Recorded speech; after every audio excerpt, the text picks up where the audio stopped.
Bienvenidas y bienvenidos a esta clase de filosofía de grado 11. Estamos en la tercera competencia, en el ámbito de la mente. Identifico y rechazo las diferentes formas en las que se manifiestan los estereotipos de género. Para esto vamos a abordar la capacidad de la racionalidad y vamos a ejercitar el valor de la justicia. Muy bien, entremos en materia. Y el tema que nos atañe en el día de hoy es la filosofía medieval. En la filosofía medieval hay un interés filosófico que tienen los filósofos teólogos de esa época, que es Dios. Entonces es una filosofía netamente teocentrista. El problema central de esta parte de la filosofía es las dos verdades. Y estas dos verdades las podemos definir como fe y razón.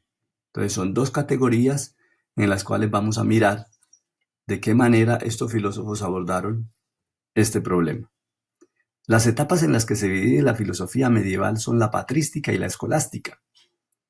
La patrística se encarga de defender el cristianismo y la escolástica justifica el feudalismo. Los representantes de la filosofía patrística está Tertuliano y San Agustín, y de la época de la escolástica está San Anselmo, Santo Tomás y Guillermo de Oca. Eso es muy claro, muy básico. Vamos a entrar ahora a explicar lo de la patrística, que es la defensora del cristianismo, y el principal representante, o uno de los principales representantes, es Tertuliano. Tertuliano es un padre de la iglesia que decía que la fe y la razón se contradicen. Creo porque es absurdo. Entonces dice, las verdades de fe son ajenas e incluso contradictorias respecto de la razón. Por razón puedo no entender cómo una persona puede morirse y resucitar al tercer día. Pero como no se comprende por la razón, entonces lo comprendo por la fe. La fe es la base para comprender. San Agustín, en el segundo representante, él se basa en la filosofía de Platón y dice, San Agustín, creo para entender. Entonces, la fe guía a la razón. San Agustín, para sustentar o para argumentar esta tesis, usa unas teorías, 4 teorías, para explicar por qué razón la fe y la razón son importantes. Incluso la fe guía a la razón. Entonces tenemos la iluminación, en la cual Dios nos da verdades, nos da dogmas, que aceptamos por la fe, pero se defienden mediante la razón. Por tanto, para San Agustín, la razón es la sierva de la fe. Y si es así, dice San Agustín, entonces la tarea de la ciencia es defender las cosas que Dios me da por fe. San Agustín se convierte en un defensor acérrimo de la fe. Muy bien. La segunda teoría es la de la creación. Según San Agustín, cuando Dios crea el mundo, lo crea junto con el tiempo y con el hombre. Por tanto, si Dios crea todo, incluyendo también el tiempo y también el hombre, entonces preguntamos, ¿Dios es temporal o atemporal? Decimos que atemporal. Él está fuera de todo tiempo, de ahí que Dios es eterno. En cambio, el hombre, que vive en un tiempo y es por supuesto temporal, él se muere y se acaba. También tenemos la teoría del libre albedrío. Si el asunto era defender la fe de aquellos ataques de personas no católicas, y sabiendo que antes San Agustín era seguidor de una doctrina oriental llamada el maniqueísmo, esta doctrina respondía a preguntas antiguas en la historia de las religiones y del pensamiento occidental, como aquellas que, por ejemplo, decimos nosotros, si Dios es bueno, ¿por qué existe el mal? A lo cual se respondía que existían dos dioses, un Dios bueno, celestial, y un Dios malo, terrenal. Estos dos dioses habitan en el hombre. La doctrina en la que San Agustín estaba antes de convertirse al cristianismo se llamaba el maniqueísmo. Entonces San Agustín deja el maniqueísmo y adopta la ideología platónica llamada el neoplatonismo, que sostiene que Dios es solamente uno. Por tanto, si Dios es uno, ¿cómo explicamos el mal? Muy sencillo, si Dios es uno, el mal ocurre cuando el hombre actúa por libertad. ¿Y por qué por libertad? Porque nosotros somos imagen y semejanza de Dios. Por tanto, ¿Dios es perfecto o imperfecto? Perfecto. Y si es así, ¿tiene mejores o peores cualidades? Pues las mejores. ¿Y qué es mejor cualidad, la opresión o la libertad? Pues la libertad. Por tanto, Dios es libre, y si Dios es libre, el hombre también lo es. El hombre es libre de acercarse a Dios como de alejarse de él. Al alejarse de Dios comete pecado, y la causa del pecado es la libertad o el libre albedrío, libertad de elección. La otra teoría es el providencialismo. Sin embargo, Dios ama al hombre, pues es su creación. Dios da libertad de planificar su vida, su historia, a fin de salvar al mismo hombre. Se refleja en el Antiguo Testamento, donde el pueblo de Israel se prepara para la llegada del Mesías. De las doctrinas aceptadas por la Iglesia, entonces la Iglesia católica, que ya estaba en desarrollo, San Agustín vivió una época en la que el Imperio Romano estaba en decadencia, entonces debía prevalecer la doctrina aún más y con mayor fuerza. Muy bien. Ahora miremos que aparece el feudalismo en esta época de la época medieval.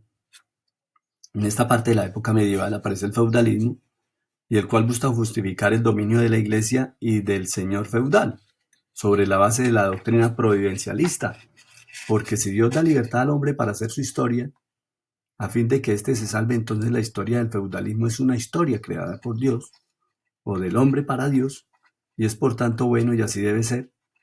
Esa necesidad de justificar el feudalismo hace que nazcan escuelas nuevas, época dorada de la escolástica, llamada corriente del pensamiento occidental, en que la Iglesia genera las escuelas y universidades con el fin de justificar el dominio feudal que ésta tiene. Si Dios es bueno y Él nos ama, se debe demostrar la existencia de este Dios bueno y amoroso. Por tanto, es un propósito de esta época de los intelectuales, de esta época de San Anselmo y Santo Tomás, justificar el feudalismo. San Anselmo tiene una prueba ontológica que es: Dios es lo más grande que puede ser pensado.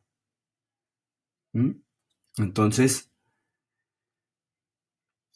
llega a comprender que existe Dios en una cantidad puramente racional. Es un conocimiento a priori, porque se llama prueba ontológica. Recordemos que la ontología es el estudio del ser, y analizado racionalmente el ser de Dios, te das cuenta de que Dios es una idea perfecta, que es lo más grande que hay. Racionalmente hablando, no hay nada fuera de Él. Dios tiene una existencia objetiva. Por tanto, Dios existe y no hay nada fuera de Él. Entonces hablamos de una prueba ontológica, que es lo que aborda San Anselmo en estos momentos. Santo Tomás, seguidor del aristotelismo, pensador del siglo XIII, considera que esa cuestión es correcta, la que decía San Anselmo. Algunos pensadores colocan a San Anselmo como el último de la lista de los padres de la Iglesia.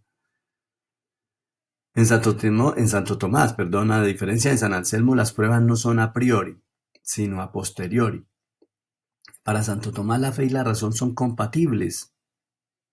Tú, como cristiano, diría Santo Tomás, podrías aceptar a Dios por fe y punto.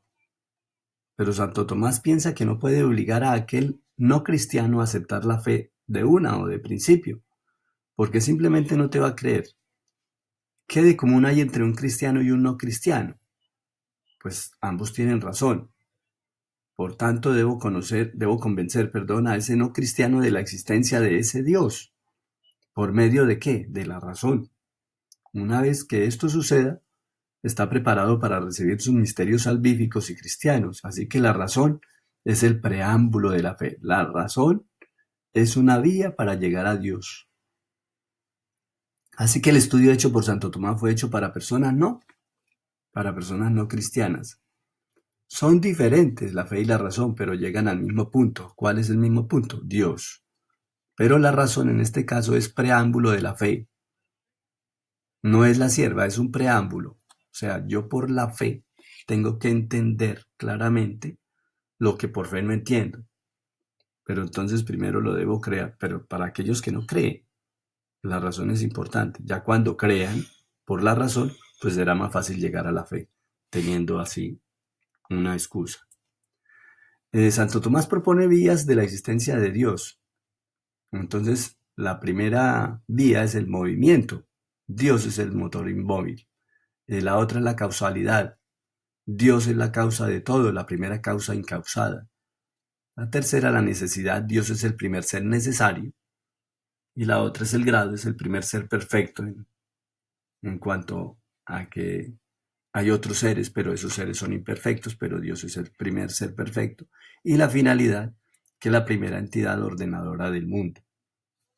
Santo Tomás considera eh, en esta parte que la iglesia es la que manda al Estado. Pues precisamente Santo Tomás era muy amigo de la jerarquía eclesiástica de la época y como imperaba el feudalismo, pues a él le convenía también apoyar este sistema. El Estado busca la felicidad terrenal y la iglesia busca la felicidad celestial, pero bajo el manto del gobierno feudal. Por último, vamos a abordar a Guillermo de Ockham. Es un filósofo también sacerdote franciscano, pero que está a veces en contra de la iglesia. Y es importante recalcarlo porque para él fe y razón son incompatibles, buscan caminos diferentes. Fe para el conocimiento de Dios y la razón para el conocimiento de la ciencia. Para Guillermo de Ockham, las preguntas existenciales, si existe en Dios, son inútiles. O sea, para la ciencia es inútil este tema porque no se puede comprobar. O sea, no tiene sentido. No es un tratado de la razón, ni es un tratado de la ciencia, Dios. Entonces Guillermo de Ockham da mucha credibilidad más a la fe. Son incompatibles, buscan caminos diferentes. Es una división clara entre asuntos religiosos y asuntos quizás humanos. Entonces es tajante la máxima de Guillermo de Ockham. Espero que les haya gustado esta clase. Nos seguimos viendo en una próxima oportunidad. Yo les voy a dejar en la plataforma una lectura y alguna guía para que ustedes tengan en cuenta para las próximas oportunidades. Que estén muy bien y que Dios los bendiga.